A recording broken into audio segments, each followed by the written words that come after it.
place d'armes représentant un pont entre le monde civil et le monde militaire, il est donc tout naturel d'aborder maintenant par des militaires des problématiques plus régaliennes. Notre premier invité est le général 2S Henri Roux, que je vous présente brièvement. Le général Henri Roux est l'archétype de l'intellectuel militaire qui, au lieu de profiter d'une retraite paisible, a joué à la pétanque, a préféré déclarer la guerre. Il déclare la guerre à qui? Aux institutions qu'il juge molles. Attendez-vous à des analyses ciselées, très critiques, et souvent à des solutions qui, si elles étaient mises en œuvre, feraient regretter à ses adversaires de ne pas être restés au service actif. Le général Roux est un officier général issu des troupes de marine dont je suis moi-même issu. Donc vous avez ici beaucoup de troupes de marine. Ça ne veut pas dire qu'on est dans la marine. Hein, on est des militaires, on est sur terre. Mais normalement, c'est la coloniale, c'est qu'on est à l'étranger, mais maintenant il n'y en a plus. Donc on est tous sur le territoire français. C'est un Saint-Cyrien, breveté de l'école de guerre, et vous êtes aussi docteur d'État en sciences politiques. Le thème que vous aborderez aujourd'hui concerne les réflexions d'un citoyen sur la violence. Comment le peuple finit par mettre en œuvre une légitime violence pour préserver son existence. Vous êtes l'auteur d'un livre que je vous recommande. Le patriotisme français est un humanisme, dans lequel vous abordez une vision patriotique intégrant l'héritage culturel et religieux français. Je vous demande d'applaudir le général Roux. Merci. Bien, chers amis, je vais commencer d'abord par remercier Jean-Claude Barthélémy et puis toute l'équipe de Place d'Armes, dont le président actuel, mais aussi le capitaine Fabre Bernadac. Je ne sais pas s'il est là encore, mais enfin bon, ce sont des organisateurs, des animateurs de grande qualité, et je crois que Place d'Armes, au travers de la présentation qui a été faite, vous en avez maintenant une vision tout à fait cohérente. Alors je crois, avant d'entamer mon propos, qu'il est absolument indispensable que tous les patriotes, les gens qui considèrent que la France a un avenir, d'une manière ou d'une autre, et le plus rapidement possible, se réunissent pour mettre en place des solutions aux crises qui ont été évoquées, aux difficultés qui ont été évoquées. Alors je vais plus précisément aborder un thème qui est d'évidence, mais encore faut-il le traiter. Ce sont les menaces qui pèsent sur la France et les moyens de les combattre. Alors les menaces, il y en a un certain nombre, mais vous verrez qu'on peut les réunir d'une certaine façon. Alors, la France, depuis déjà un certain nombre de dizaines d'années, subit des menaces auxquelles elle a du mal à faire face. Bon, les raisons, elles sont diverses. Bien évidemment, les menaces extérieures potentialisent, c'est-à-dire renforcent les menaces intérieures. Parfois, elles les alimentent et elles les créent. Ce sont des menaces qui ne sont pas combattues. Elles ne sont pas combattues par la classe dirigeante qui se plie dans sa totalité, je dis bien dans sa totalité, à ce que d'autres avec moi appellent une doxa, c'est-à-dire un impératif idéologique extérieur.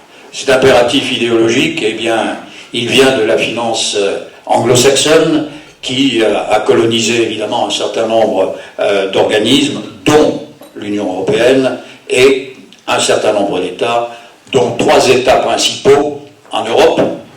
Quand je dis en Europe, je parle du continent européen. Il s'agit de l'Angleterre, avec M. Keir Starmer, qui est le représentant de la City, et je reviendrai sur ce qu'est la City.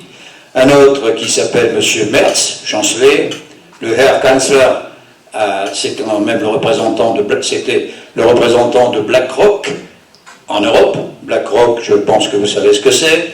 C'est un énorme fonds de pension, c'est le plus grand fonds de pension états-unien, avec plusieurs centaines de milliers de dollars, qui fait la pluie et le beau temps dans la finance mondiale, avec Vanguard et quelques autres.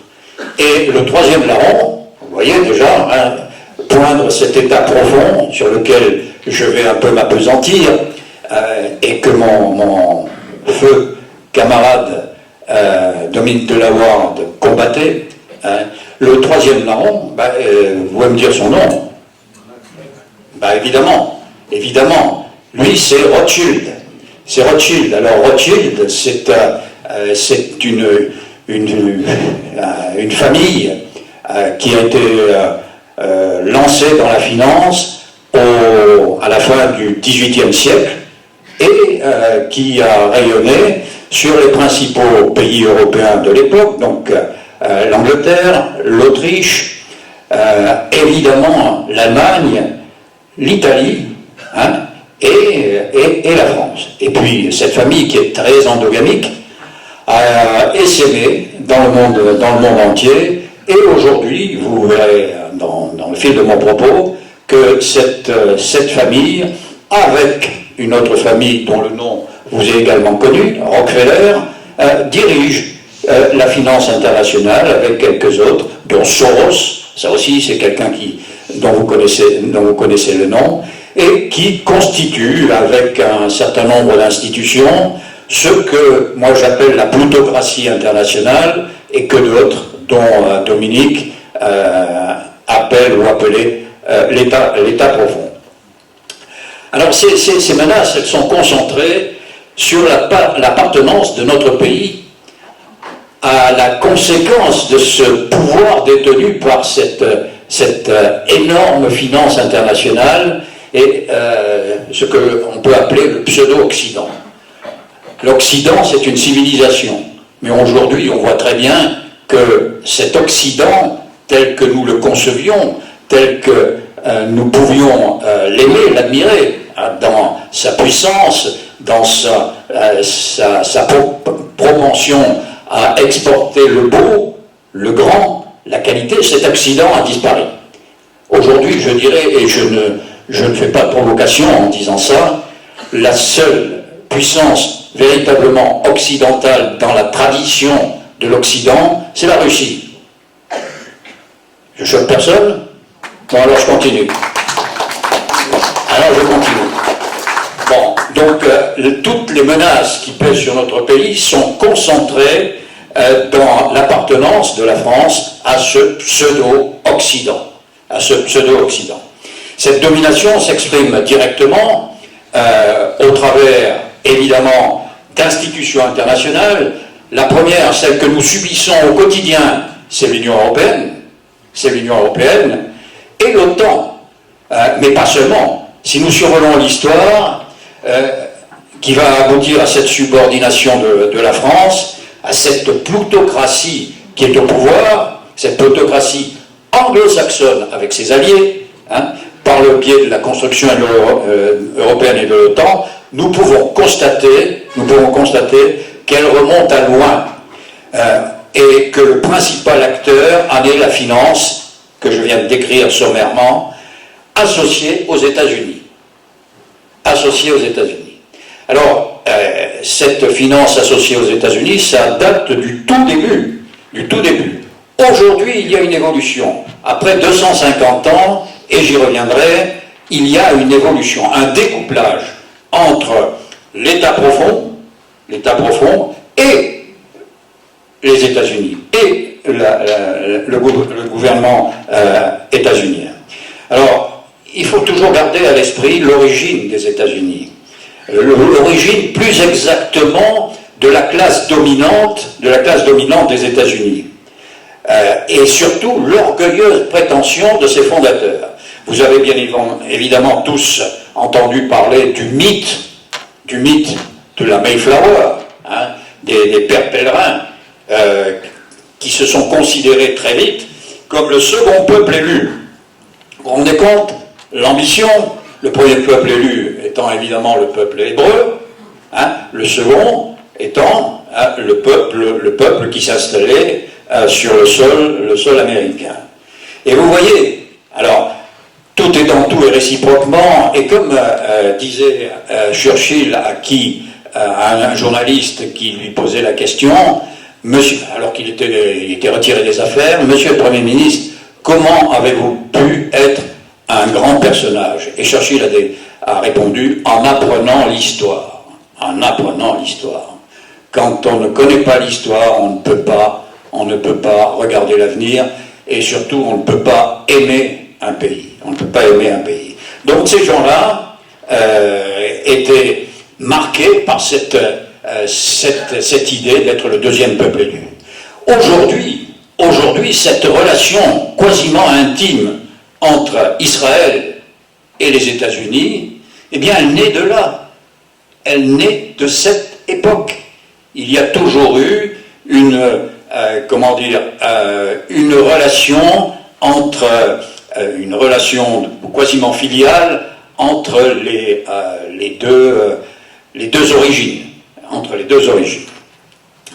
Alors, il faut savoir que ces Pilgrim Fathers, ces pères pèlerins, étaient au plan religieux, étaient des calvinistes, parfois des luthériens, mais ils participaient tous à la réforme. Et quand ils se sont installés, bon, il y avait d'autres, sur les 13 colonies, il y avait d'autres implantations que celles des pères pèlerins,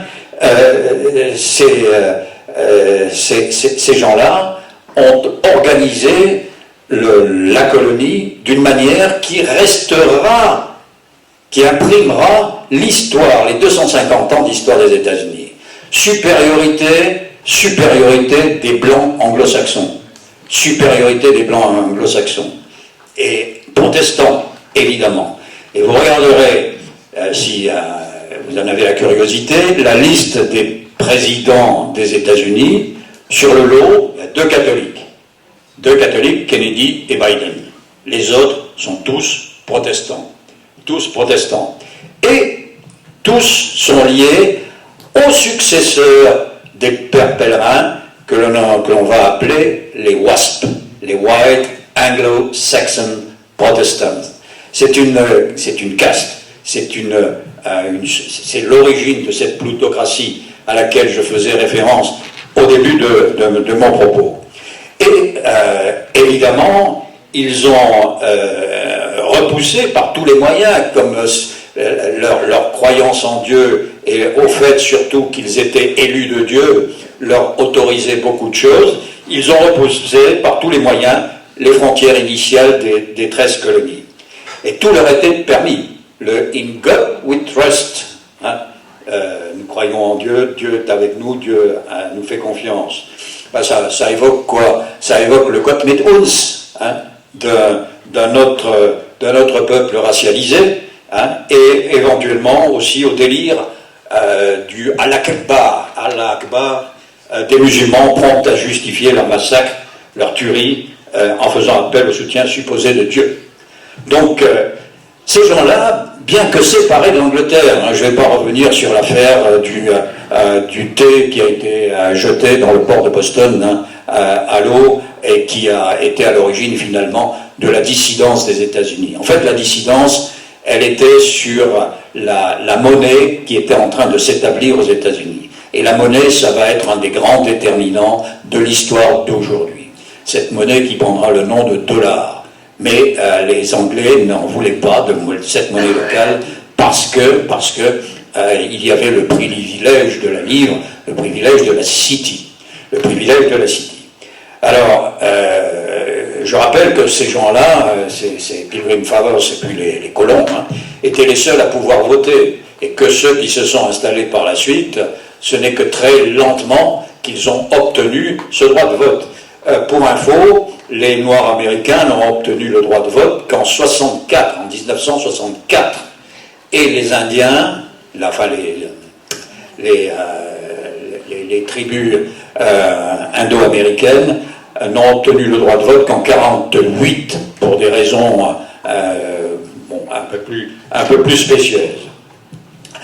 Et ces WASP, aujourd'hui, gouvernent toujours le pays.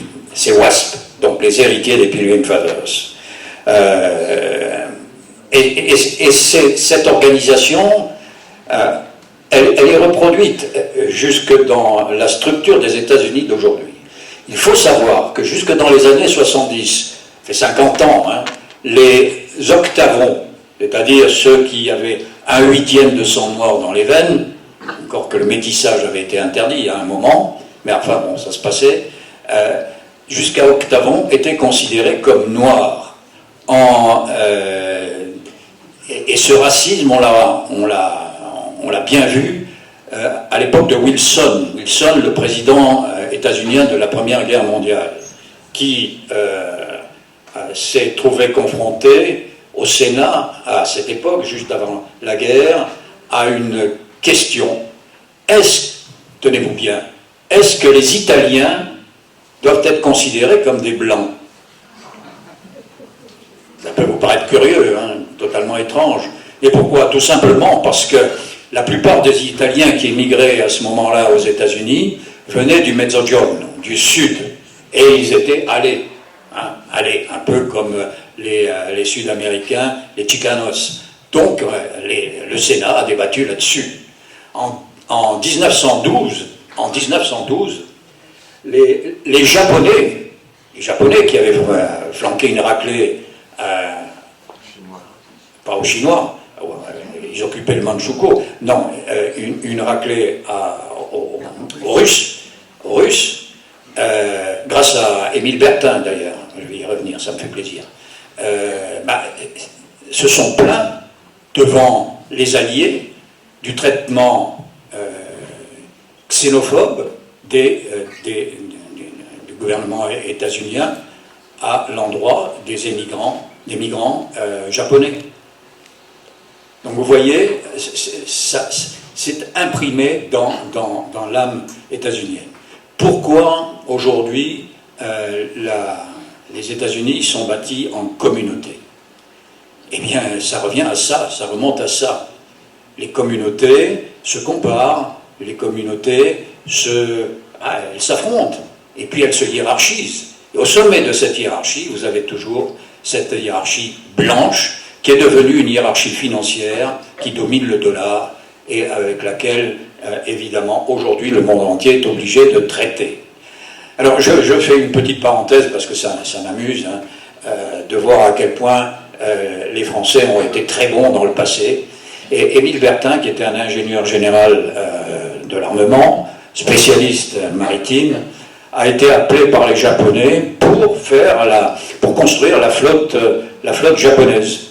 Et il y est allé, et il a tellement bien réussi que la marine japonaise a flanqué une raclée à la marine russe. Voilà, je ferme la parenthèse. Et ça me faisait plaisir de citer Émile Bertin. Alors, c'est évident que l'État états-unien est sous la coupe, jusqu'à maintenant, a été sous la coupe de cette oligarchie. Vous vous souvenez également de l'ambition géopolitique de ce pays. Je ne vais pas vous détailler la doctrine de Monroe, le président des États-Unis, l'ami du 19e siècle, qui interdisait de fait aux Européens de se mêler des affaires du continent américain. Et du corollaire de la doctrine de Monroe. Au début du XXe siècle, Theodore Roosevelt, qui était alors président, le cousin de celui qui sera président pendant la Seconde Guerre mondiale, Theodore Roosevelt, qui, lui, a élargi cette doctrine en disant que les États-Unis, malgré eux, seraient obligés d'intervenir quand ils considéreraient que les droits humains, vous vous rendez compte, les droits humains, il faut oser, les droits humains seraient menacés. Donc on a vu à ce moment-là l'évolution et la mentalité de cette ancienne colonie qui s'était émancipée, mais qui était restée puissamment sur des idées à la fois religieuses et racialisées. Alors, j'ai parlé de cette question monétaire.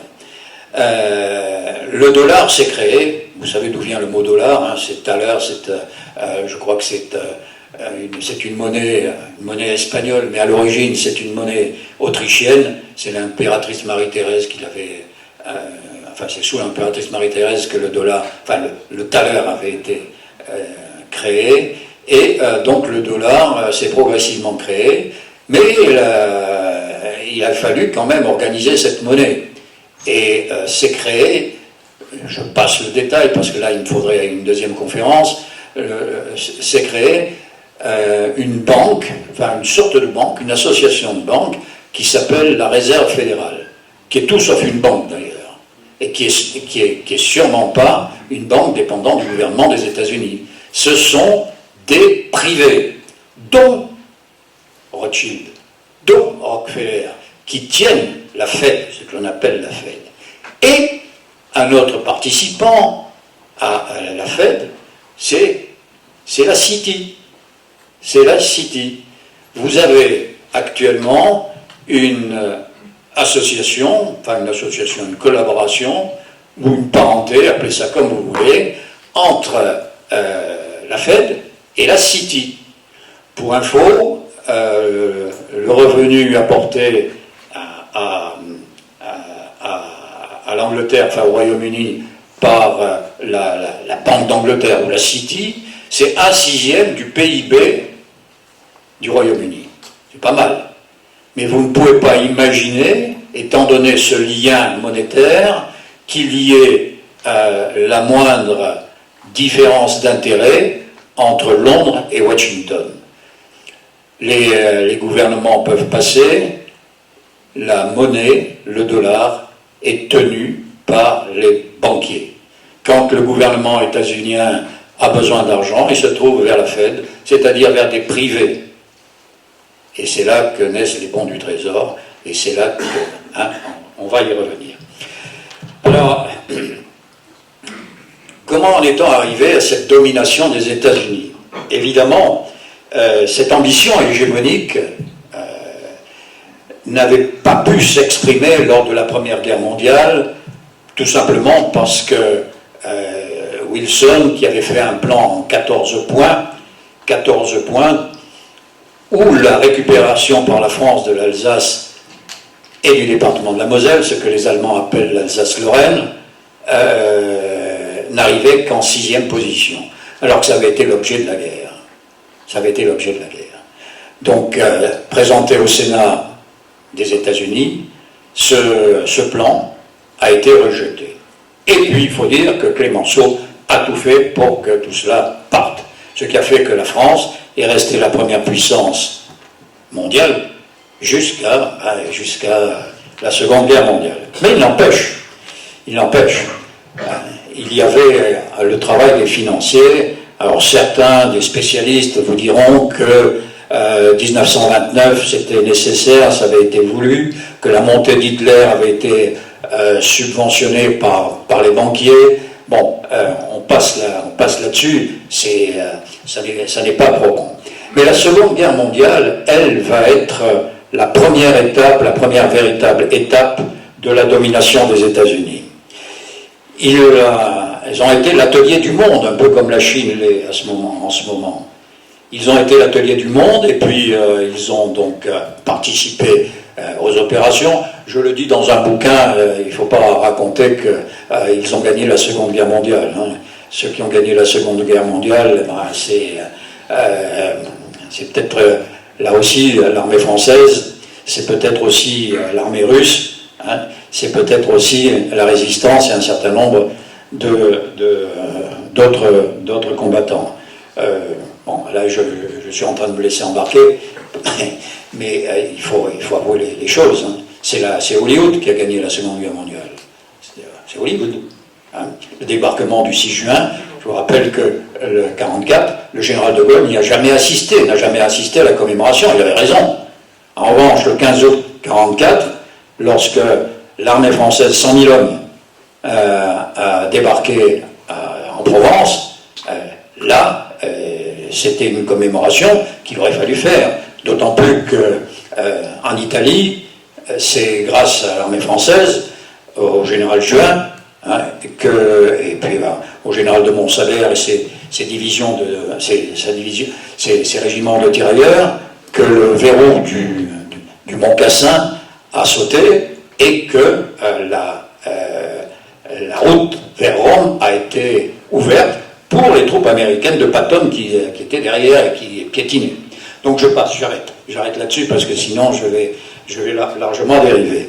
Donc, cette Seconde Guerre mondiale, le résultat de cette Seconde Guerre mondiale a été largement manipulé par un pays qui n'avait pas connu sur son territoire les hostilités et qui a pu organiser finalement l'après-guerre un peu comme il a voulu avec le plan Marshall, avec le pré-bail, c'est-à-dire le réarmement en fait, et puis la réindustrialisation des pays européens, et puis l'organisation internationale de l'après-guerre. C'est ainsi qu'a été créé l'ONU, le GATT, le General Agreement on Tariffs and Trade, qui est le prédécesseur de l'OMC, de l'Organisation mondiale du commerce. Et puis la Banque mondiale, qui à l'époque s'appelait la Banque internationale pour la reconstruction et le développement. Et à cela, ils ont ajouté l'OTAN. L'OTAN, l'organisation du traité de l'Atlantique Nord, qui a regroupé les pays européens pour la plupart, avec les États-Unis. Mais l'OTAN, commandée obligatoirement par un général américain, succursale de l'armée états-unienne, avec un armement quasiment obligatoirement venu des États-Unis. Donc, vous aviez tout un dispositif international qui permettait qui permettait aux États-Unis de diriger le monde, sauf la partie communiste, sauf la partie russe. Et dans le lot a été créé le FMI. Le FMI, évidemment, est la Banque mondiale. Le dollar, naturellement, est devenu un instrument à la fois national et international. Il était la seule monnaie rattachée à l'or à ce moment-là. Rattachée à l'or. Ça c'était bien, mais la reconstruction aidant, les États-Unis ont eu de la concurrence. Donc, à un moment de l'histoire, le 15 août 1971, le président américain, qui s'appelait à l'époque Richard Nixon, a annoncé unilatéralement la suspension de la convertibilité du dollar en or. Alors cette décision s'expliquait par plusieurs facteurs. L'augmentation des déficits extérieurs des États-Unis, l'accumulation de dollars en lieu et place de l'or dans les banques centrales, et la diminution, évidemment, aussi des banques américaines. Cependant, le dollar est resté une monnaie de compte, une monnaie internationale. Alors, évidemment, ça c'était tout bénef pour les États-Unis, qui pouvaient inonder le monde avec leurs billets. Le monde occidental s'est alors resserré avec la concurrence des BRICS. Je passe historiquement, j'en arrive à la période contemporaine, cette domination du dollar n'a pas plu à tout le monde. Et la deuxième, il faut quand même souligner que la deuxième étape de cette volonté, de cette expression de l'hégémonie états-unienne, c'est 1991. 1989, chute du mur de Berlin, 1991, effondrement de l'URSS. Et là, les États-Unis se sont dit, ça y est, nous avons gagné, nous allons pouvoir dominer le monde. Vous connaissez le bouquin de Francis Fukuyama qui disait « la fin de l'histoire ».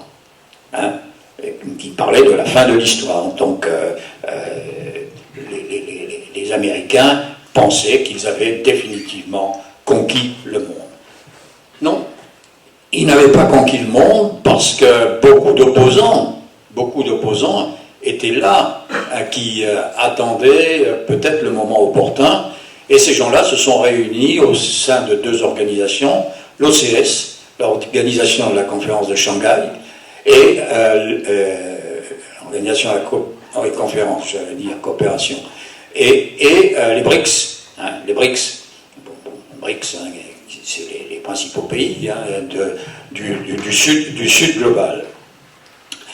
Et ces gens-là ont contesté, évidemment, la domination des États-Unis, qui avaient tous les instruments financiers. Et les États-Unis, c'était à la fois une ambition d'État et une ambition plutocratique, c'est-à-dire une ambition de cet ensemble de financiers, hein, avec le lobby militaro-industriel, les banques, les fonds de pension, les GAFAM, tout ça, hein, avait cet intérêt de domination du monde.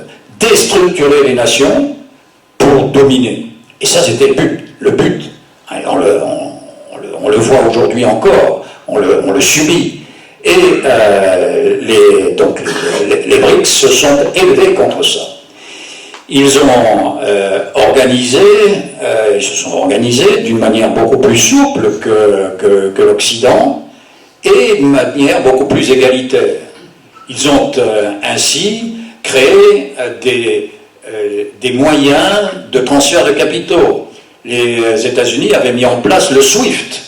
Hein, le SWIFT, donc, qui permettait des échanges de capitaux de pays à pays, mais qui permettait aussi de contrôler ces échanges de capitaux. Ils ont mis en place aussi, je passe sur tous leurs moyens de contrôle, que sont les ONG, que sont les normitards, que sont Boitar, que sont les... Enfin bon, bref, tout ce que la domination peut permettre, et surtout la domination quand elle repose sur une monnaie quasiment unique.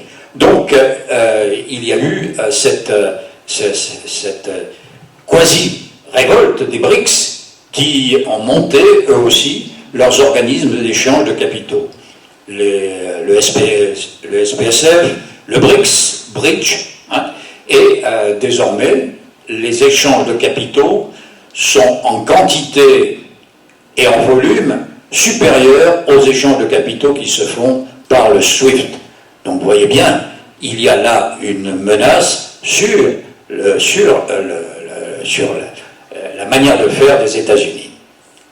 Et actuellement, comme cette monnaie américaine a créé évidemment un déséquilibre fabuleux, tout à l'heure on parlait du déficit de la France, hein, on est à 3400 milliards de dettes, j'y reviendrai. Mais les États-Unis, c'est 34 000 milliards de dettes. Et si on ajoute les dettes des États et la dette des particuliers, on arrive à 115 000 milliards de dollars de dettes. Ça ne peut pas tenir, ça peut pas perdurer ce genre d'affaires. Et donc les BRICS ont bien compris, et les États-Unis aussi ont compris. Or, aujourd'hui, eh bien, nous avons un découplage avec M. Trump, hein, un découplage entre le gouvernement des États-Unis et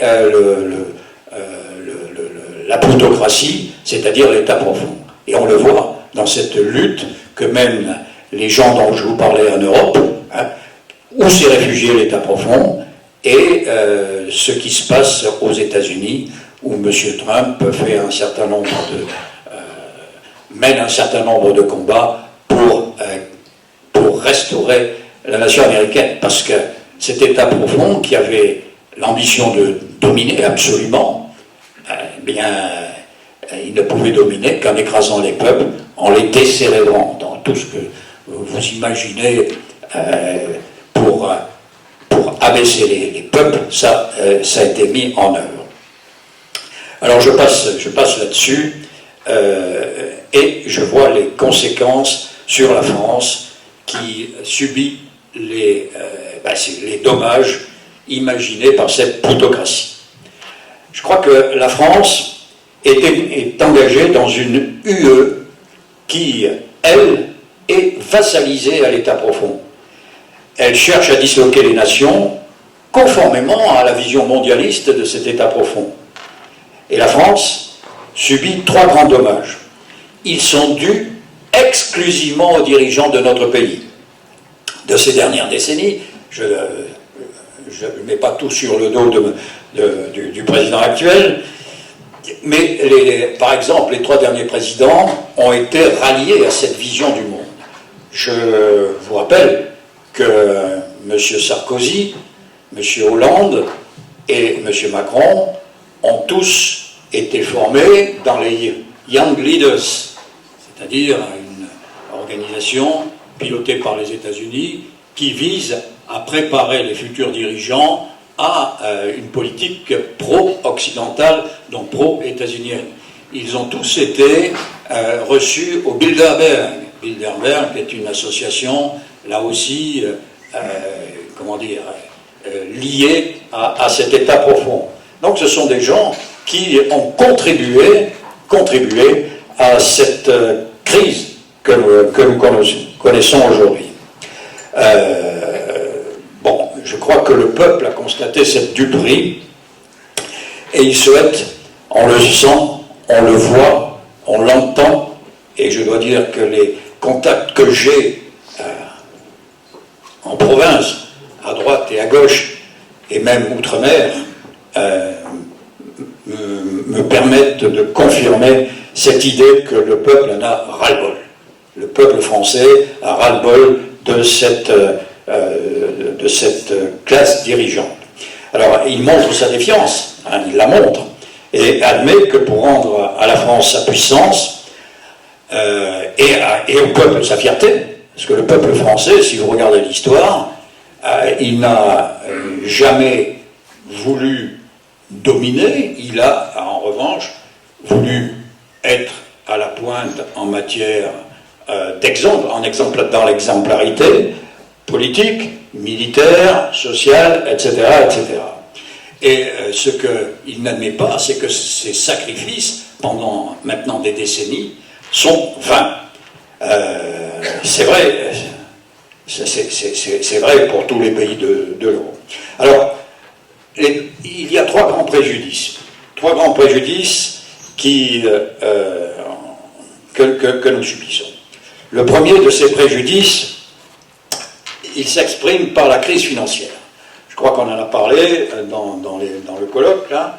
La crise financière qui porte atteinte aux capacités de développement du pays et à ses investissements et finalement au niveau de vie des Français. La dette est une conséquence du ralliement des principaux décideurs à cette oligarchie financière que j'ai décrite et qui dirige encore le pseudo-Occident. La mondialisation, je l'ai dit et répété, était l'objectif de cette caste. Et elle devait permettre d'éteindre les nations, d'étouffer le libre arbitre, c'est-à-dire ce qui fait la personnalité de chacun d'entre nous, ce qui fait ça, en réalité l'essence de sa liberté, choisir, imaginer, dire, faire, hein, étouffer cela. C'est une idéologie totalitaire, l'Europe. J'y reviendrai peut-être. Et puis de le faire au profit du pouvoir absolu des banquiers anglo-saxons et aux États-Unis eux-mêmes financiarisés.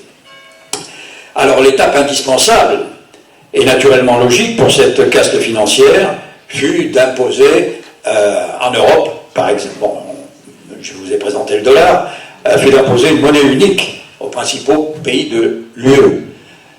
On dit monnaie unique, ce n'est pas une monnaie commune. Si une monnaie commune, on aurait encore le franc.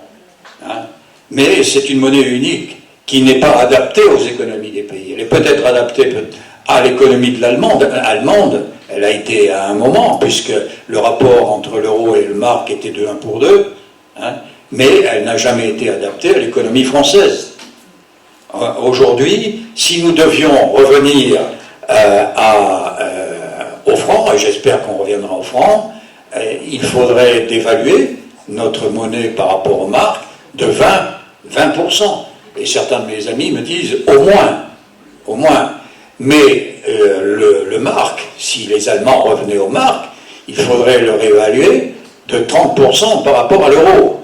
Donc vous voyez cette monnaie qui en principe, enfin une monnaie en principe, c'est l'expression d'un dynamisme économique, enfin d'une qualité économique. Là, ça ne correspond pas aux économies, à aucune économie. Alors, c'était le résultat d'une ambition totalitaire. Donc, la Banque de France, qu'est-ce qu'elle fait là-dedans? La Banque de France, depuis 1973, elle ne finance plus les emprunts. Hein, Et quand la Banque de France finançait des emprunts, c'était des emprunts à taux zéro. C'est-à-dire que ça coûtait rien. L'État se tournait, via le Trésor, se tournait vers la Banque de France, et la Banque de France alimentait en francs le budget de l'État. Bon, il y avait un emprunt, mais il restait à l'intérieur de la nation. Aujourd'hui, eh bien, nous dépendons, la Banque de France n'a plus d'autorité, hein, nous dépendons de la BCE, et nous sommes, l'État français est obligé d'emprunter sur le second marché, c'est-à-dire à des taux qui varient en fonction de la situation estimée économique du pays. Je précise que cette estimation, elle est faite par des agences de notation, et ces agences de notation, elles sont américaines. Et voilà, hein, elles sont américaines. Donc vous voyez, là aussi, outils de domination, il y en a une foultitude, hein, je suis passé là-dessus, j'ai écrit un bouquin là-dessus, donc je ne vais pas en parler dans le détail maintenant. Ce sont ces agences de notation qui jugent de la situation. Donc la France n'est plus maîtresse de sa dette. Elle peine aujourd'hui à rembourser les seuls intérêts qui équivalent pratiquement au budget de la défense. C'est énorme. C'est énorme. Remarquez, les États-Unis sont à peu près dans la même situation. C'est pour ça que l'Occident est incapable d'alimenter la guerre en Ukraine. Elle a perdu d'ailleurs. Enfin, elle est perdue pour l'Occident, cette guerre. C'est clair, et c'est bien. C'est bien. Toutefois, cette dette, mes chers amis, cette dette, c'est du vent. C'est du vent. Les banques ne détiennent pas la contrepartie de cet argent qui circule. À l'exemple du dollar. À l'exemple du dollar. Avant, quand il y avait une référence à l'or, eh bien vous aviez tant d'or dans les caves de Fort Knox ou de la Banque de France, ou d'ailleurs, et vous émettiez un certain nombre de billets, dont la valeur correspondait à votre avoir en or. Ben là, c'est fini. Découplage. Donc on peut produire, les banquiers peuvent produire de la monnaie, en veux-tu, en voilà. Hein, c'est le quoi qu'il en coûte d'un certain personnage. Ben, quoi qu'il en coûte, le problème c'est que le remboursement de ces dettes, lui, c'est de l'argent réel. C'est de l'argent qui repose sur le travail des Français. Mais l'argent qui a été prêté, il repose sur rien, c'est du vent. C'est du vent. Alors, et ce sont des banques privées. Je vous rappelle que la Fed, c'est une banque privée, et que la City, la Banque d'Angleterre, c'est aussi une banque privée. Donc on est entièrement lié à la plutocratie financière, à l'État profond, monétairement, financièrement, économiquement et d'une certaine manière politiquement. Voilà. Donc ça, c'est une menace considérable. Regardez, la BCE, donc la Banque européenne, donc l'UE, possède 4 000 milliards d'euros de dette des États. La Banque Centrale Européenne ne peut pas prêter d'argent, c'est statutaire, aux États.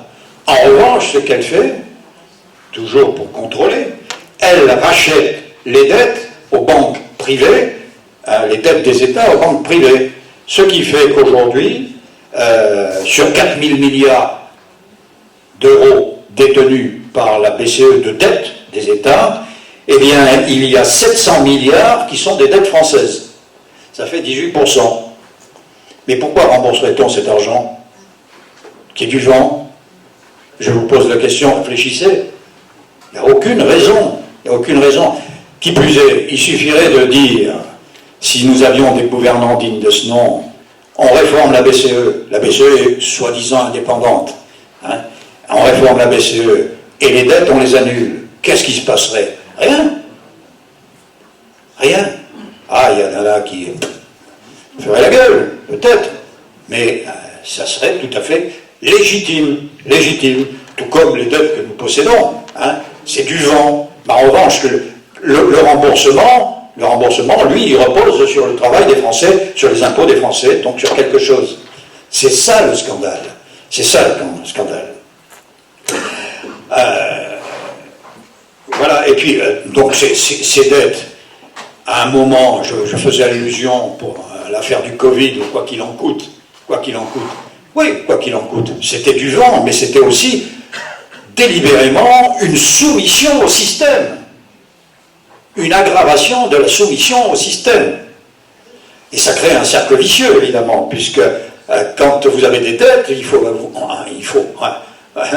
on veut les rembourser. Hein, mais qu'est-ce que ça entraîne? Une baisse de la consommation, on ralentit l'économie, la France se désindustrialise, on ne peut plus protéger nos innovettes, que d'aucuns appellent les start-up. Hein. Je cite dans mon bouquin la TCOR, mais la TCOR a été achetée par les fonds de pension américains. Je cite aussi l'affaire Alstom. Hein, tout ça. Et il y a des dizaines d'entreprises d'importance qui ont pu être rachetées par les fonds de pension états-uniens. Donc on appauvrit le pays. C'est pour ça qu'il faut régler ce système. Il faut tuer ce système. Je le dis très, très clairement, très nettement. Et heureusement, mes amis, heureusement, je ne suis pas seul à le dire.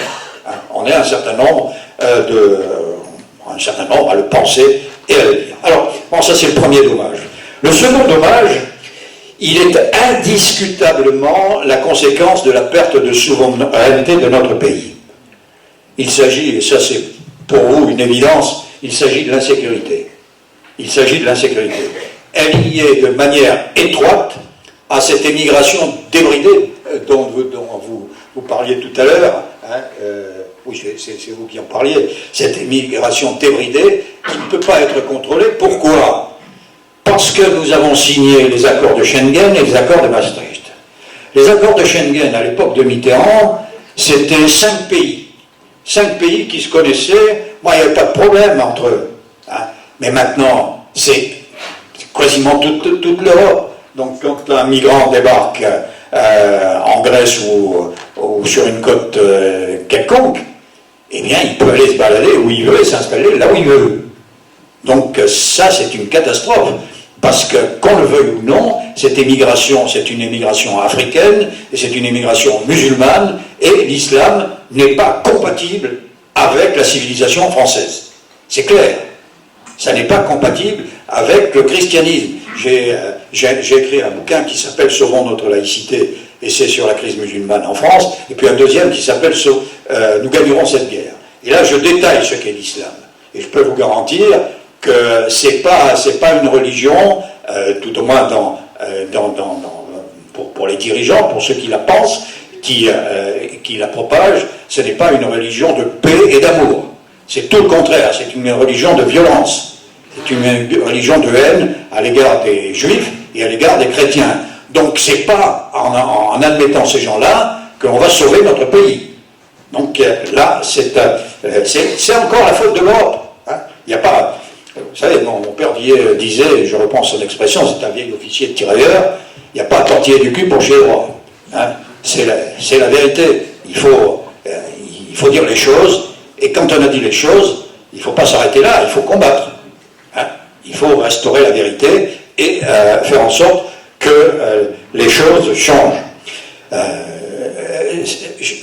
Vous savez, j'ai lu 4 ou 5 fois le Coran. Chaque fois, j'ai découvert des versets de haine. J'ai découvert des versets de haine. Hein.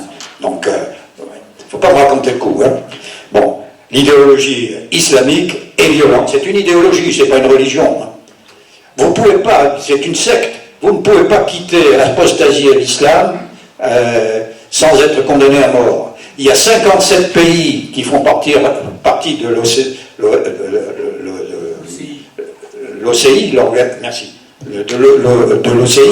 l'Organisation de la Conférence islamique, qui ne reconnaissent pas les droits de l'homme tels qu'ils sont reconnus par le reste des nations dans le monde, à l'ONU.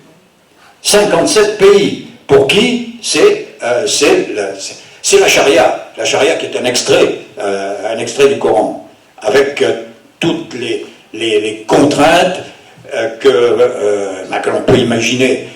Et comme ils ne reconnaissent pas les droits de l'homme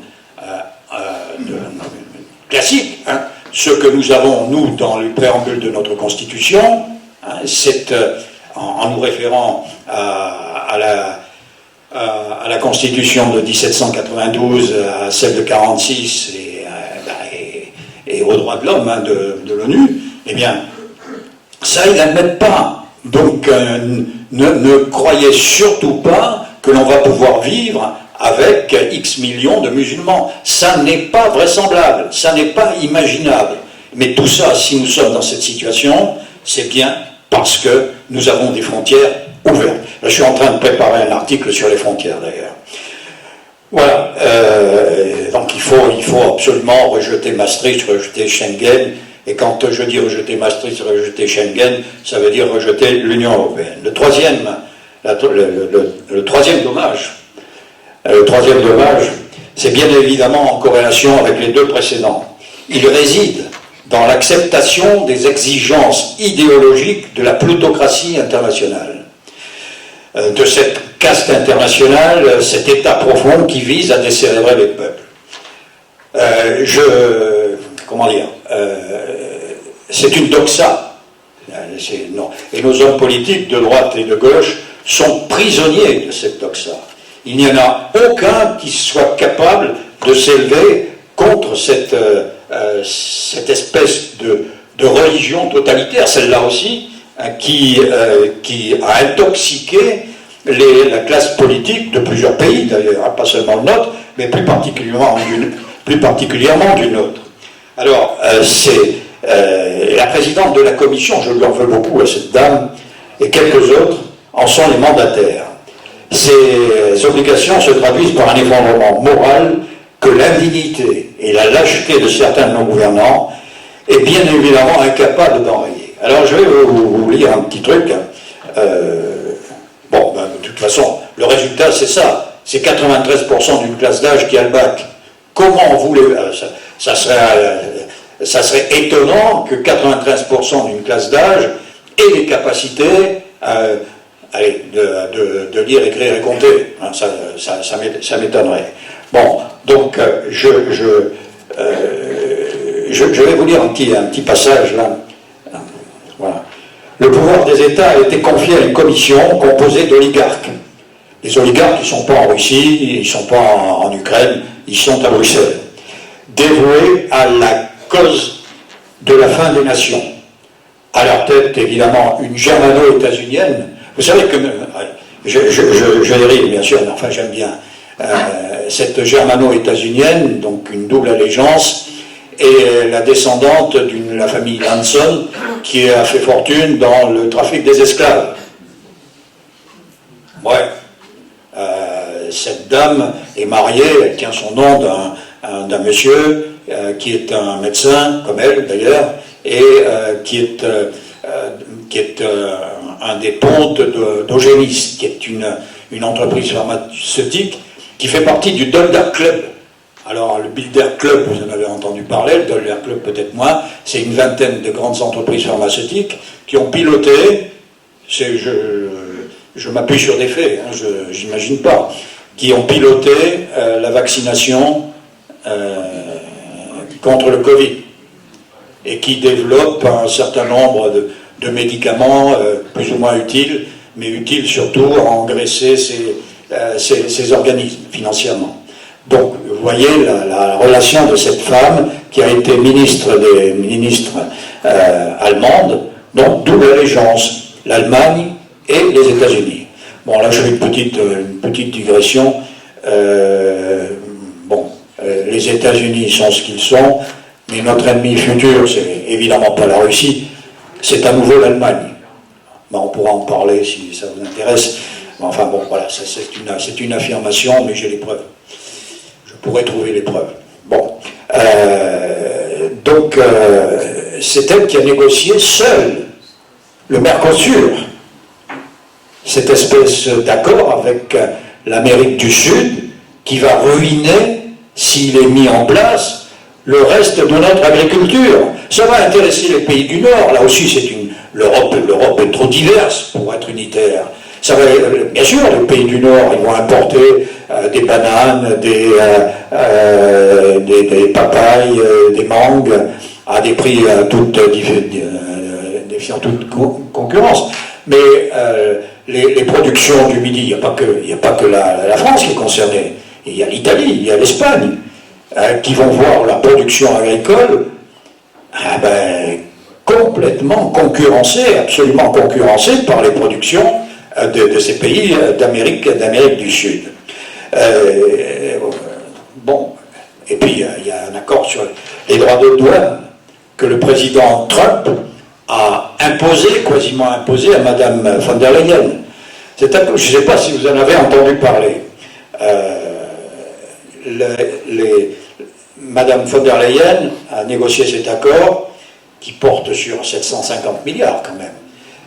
Et elle s'est vantée d'avoir fait baisser les taxes de 30% à 15%, oubliant de dire que simultanément, le dollar se dépréciait de 15%. Vous faites l'addition, on tombe sur les 30%.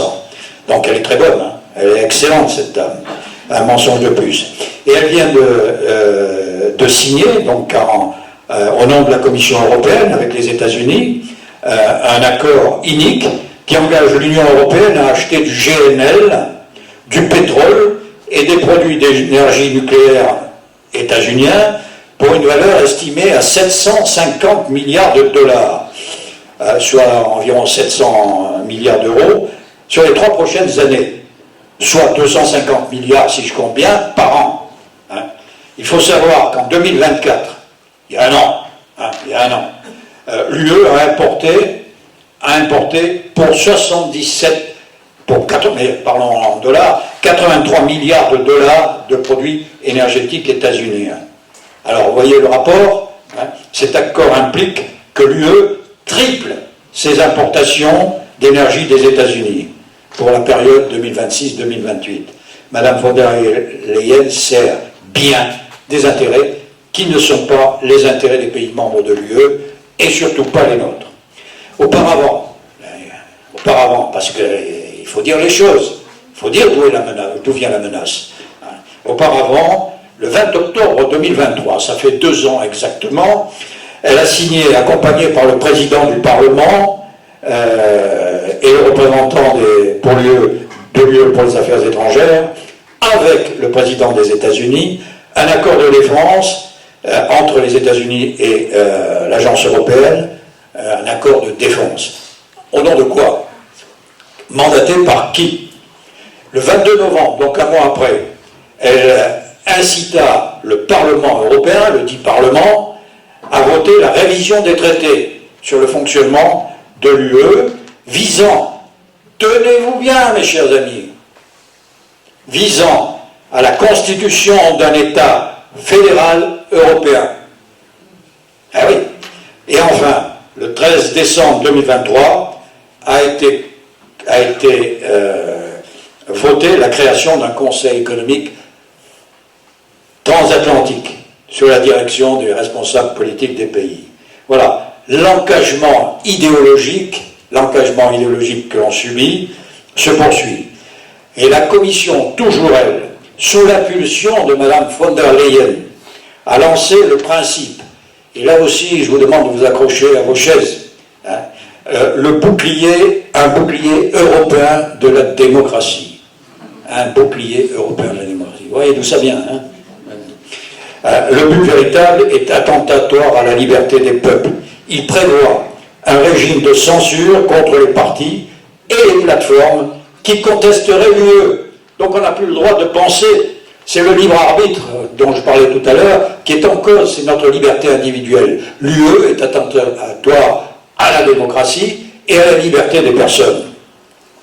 Et le but, il permettrait d'agir contre tout ce qui pourrait être considéré comme de la manipulation et préparera la société, vous vous rendez compte cet orgueil, à l'exercice de ce type de démocratie.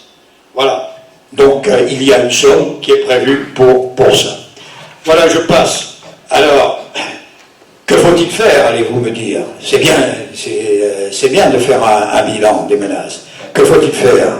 Eh bien, il faut pétarder l'Union européenne. Passez-moi l'expression. mais il n'y a pas d'autre solution. Et c'est très difficile de le faire de l'intérieur. Vous avez des petits États comme Chypre, la Lituanie, Malte, qui ont intérêt à l'Europe. Ça les grandit, ça les valorise. Hein. Donc, pour eux, c'est tout bénef. Et puis, de toute façon, selon le droit international confirmé par le traité de fonctionnement de l'Union européenne, il faut l'unanimité pour modifier les statuts. Donc, c'est utopique. Modifier de l'intérieur, c'est utopique. Donc, il faut imaginer maintenant que la contestation de l'UE vienne de l'intérieur. Et puis, il y a une chose qui est très difficile. Mark Twain le disait. Il est plus facile de tromper les gens que de les convaincre qu'ils ont été trompés. Et là, c'est dur. Je discutais l'autre jour par visioconférence avec quelqu'un qui me disait mais on ne peut pas sortir de l'euro, c'est pas possible. C'est pas possible. Je lui ai dit, on est bien rentré dans l'euro. Hein. Donc on peut très bien faire le cheminement inverse. Voilà, donc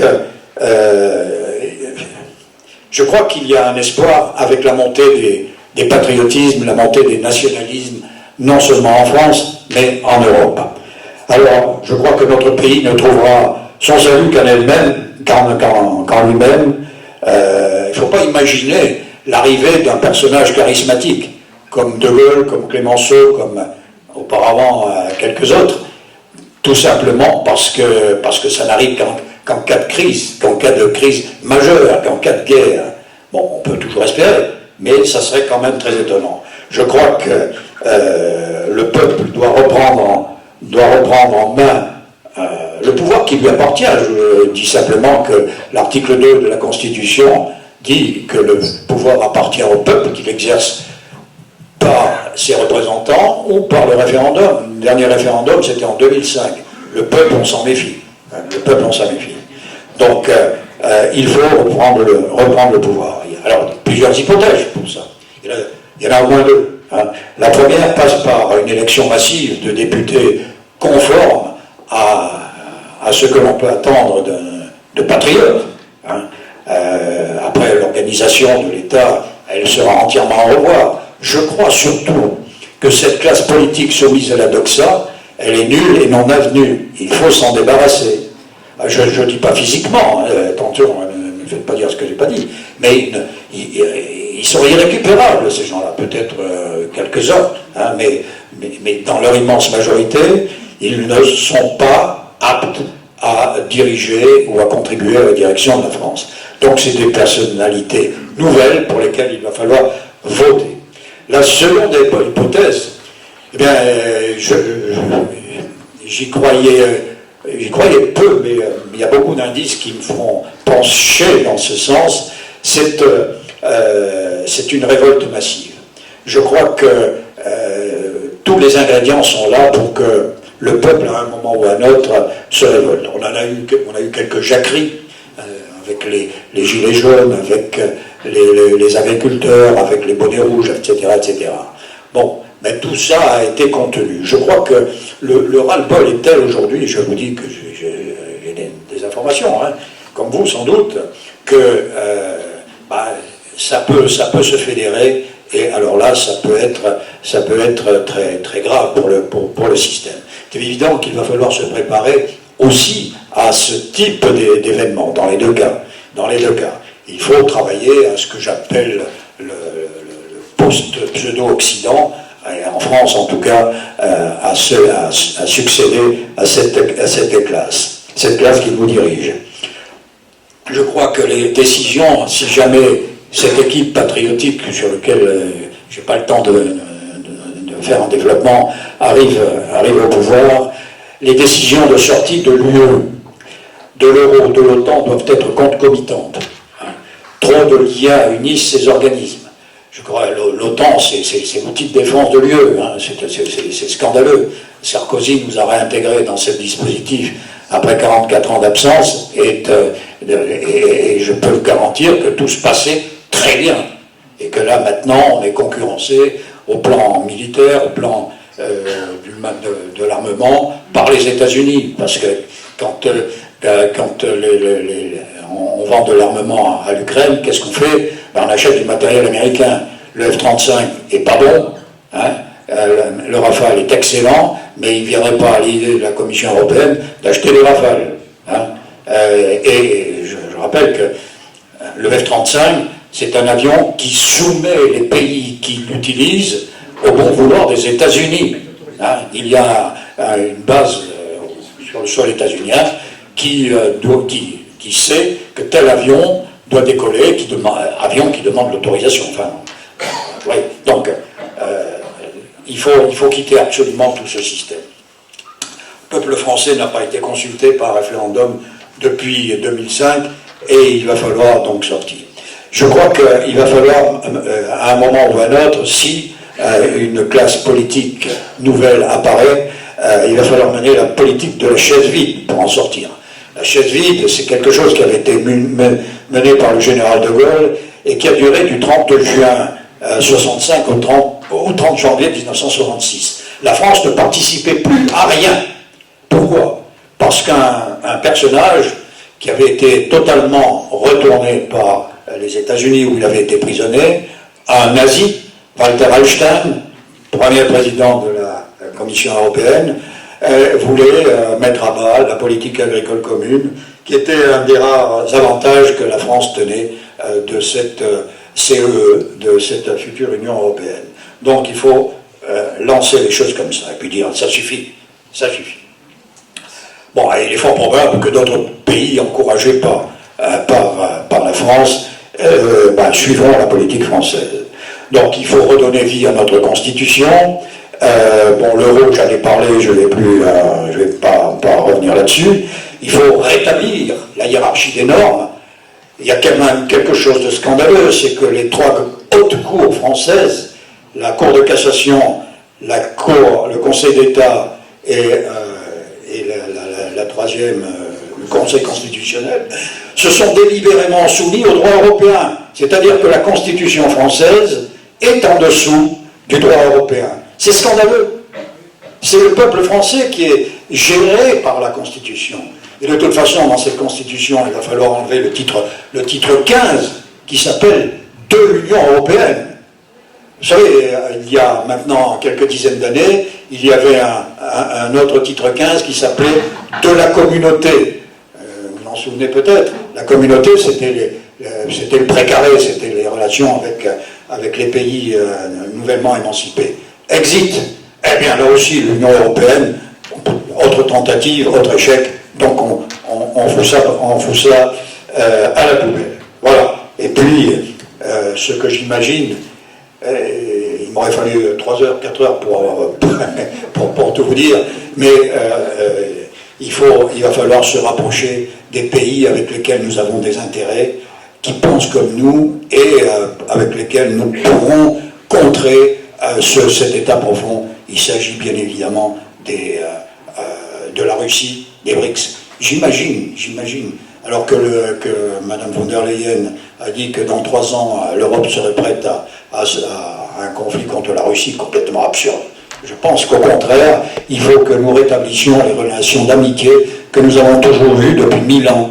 Je revois quelques épisodes, hein, évidemment, avec la Russie et avec les pays, avec les BRICS.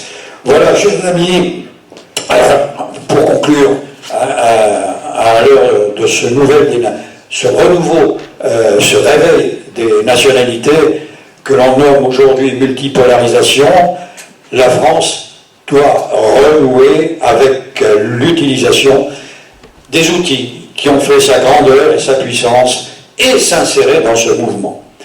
Bon, elle peut développer de nombreux atouts, je ne vais pas y revenir, j'ai suffisamment écrit là-dessus, mais la France, c'est 11 millions de kilomètres carrés, c'est pas 550 000, et si on additionne les terres émergées, c'est 650 000 kilomètres carrés. La Guyane que M.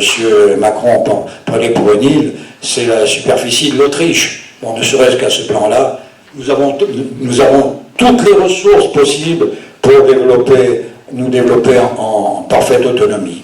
Hein, et le PDG de Dassault le disait devant la commission de la défense nationale, moi je défends l'industrie de pointe française, il faudrait vous aussi, messieurs les politiques, mesdames les politiques, que vous en fassiez autant, hein, que vous défendiez la France. Voilà, je vais terminer.